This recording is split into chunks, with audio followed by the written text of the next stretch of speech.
नौ ग्रहों में चंद्रमा हमारे कुंडली में मन का कारक ग्रह है। मन, आप अपने साथ देखे होंगे कि हमारे लाइफ में 3 चीज़ें बहुत इफ़ेक्टिवली काम करती हैं। पहला है शरीर, देहा, बॉडी। दूसरा है आपकी आत्मा, जिसका मैंने लास्ट वीडियो बनाया था, जिसका कारक तत्व सन के पास है, सूर्य के पास है। तीसरा हमारा मन। आप हमेशा सोचते हैं कि मेरा ये मन करने को करता है, ये मन करने को करता है, ये चीज़ कर लूँ। हर टाइम आपके मन, सबसे ज़्यादा मन पे ही आप देखते होंगे, मन पे फोकस करते हैं आप। बॉडी और आत्मा कम ही रेट करते हैं। तो बॉडी और आत्मा को कंट्रोल जो है मन करने की कोशिश करता है हर टाइम। और चंद्रमा का कनेक्शन सीधे हमारे मन से है। जब कुंडली में चंद्रमा अच्छा प्लेस होता है, अच्छा ग्रहों के साथ होता है, तो आप उस समय देखते होंगे कि आपका मन हमेशा अच्छा रहेगा, हैप्पी रहेगा। लेकिन अगर बैड ग्रहों के साथ इफ़ेक्टिव भी हो जाता है थोड़ा, तो आपका मन हमेशा मेंटल डिस्टर्ब रहेगा, परेशान रहेगा।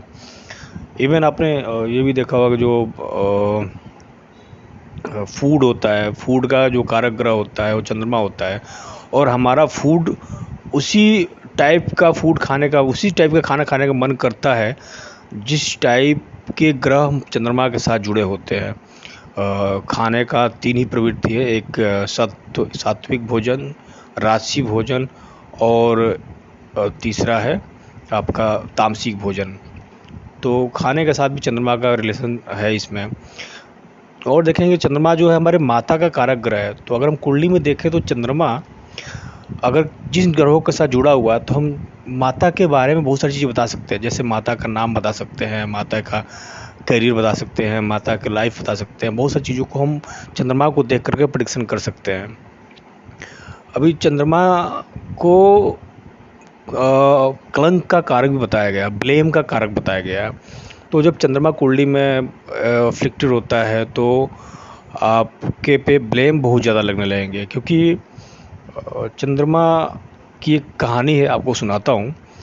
जब गणेश चतुर्थी के दिन, जब गणेश जी का जो बर्थडे था, जन्मदिन था उनका, तो उस समय वो काफ़ी खुश थे अपने दोनों रिद्धि सिद्धि पत्नियों के साथ।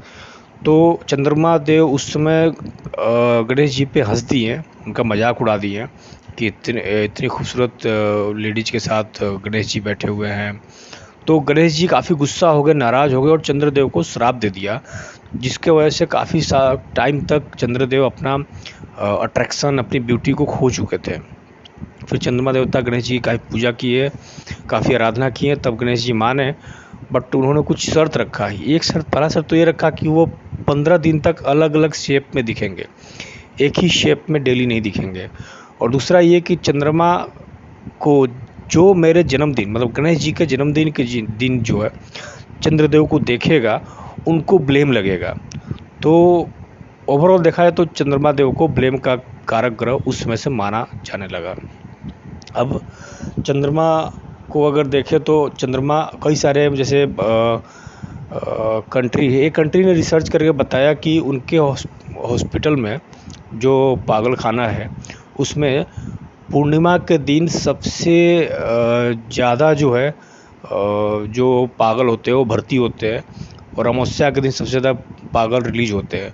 उसके पीछे का रीज़न यही होता है कि कुंडली में बैड इफ़ेक्ट चंद्रमा का जब होता है तो आदमी मेंटल डिस्टर्ब ज़्यादा ही होने लगता है, और जब गुड इफ़ेक्ट होता है तो मेंटल शांत होता है। जितने भी लोग पागल होते हैं, मेंटल डिस्टर्ब होते हैं, वो चंद्रमा की वजह से ही होते हैं।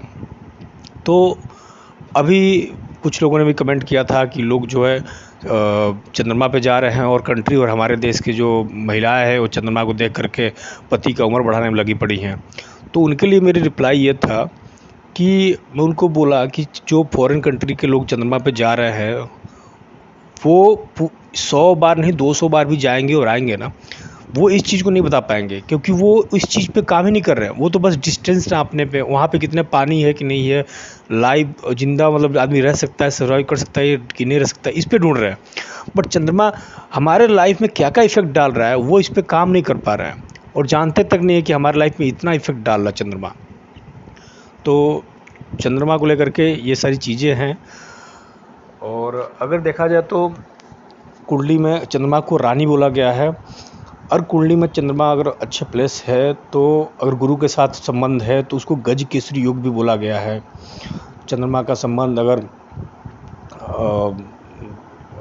शुक्र के साथ है तो कहा गया कि माता काफ़ी धनवान हुई, या बेटी अगर आएगी कुंडली जन्म लेगी बेटी आपकी तो काफ़ी धनवान होगी। चंद्रमा अगर बुध के साथ है तो आप हमेशा अपने मन के हिसाब से पढ़ाई करेंगे, जो आपका इच्छा होगा उस चीज़ की पढ़ाई करेंगे, आप उस चीज़ में ट्रेनिंग में काम करेंगे। चंद्रमा अगर आपके राहु के साथ है तो आपका हमेशा फ़ॉरेन ट्रेवल का मन करेगा, फ़ॉरेन जाऊं और घूम के आऊं, तो ऐसे में आप फ़ॉरेन की यात्रा भी कर पाएंगे। चंद्रमा अगर केतु के साथ है तो इसको भक्ति योग भी बोला गया है। तो ऐसे लोग काफ़ी ज़्यादा कृष्ण की भक्ति करते हुए देखे गए हैं। ऐसे लोग काफ़ी भक्ति में रहते हैं हमेशा। चंद्रमा अगर सूर्य के साथ हो तो मदर को आप मैक्सिमम आप देखेंगे, मदर कहीं ना कहीं गवर्नमेंट से जुड़ी हुई, सरकार से जुड़ी हुई होंगी। चंद्रमा अगर शनि के साथ में है तो ऐसे लोगों की माता काफ़ी मेहनती होती हैं, काफ़ी वर्कर मतलब काम करने वाली होती हैं।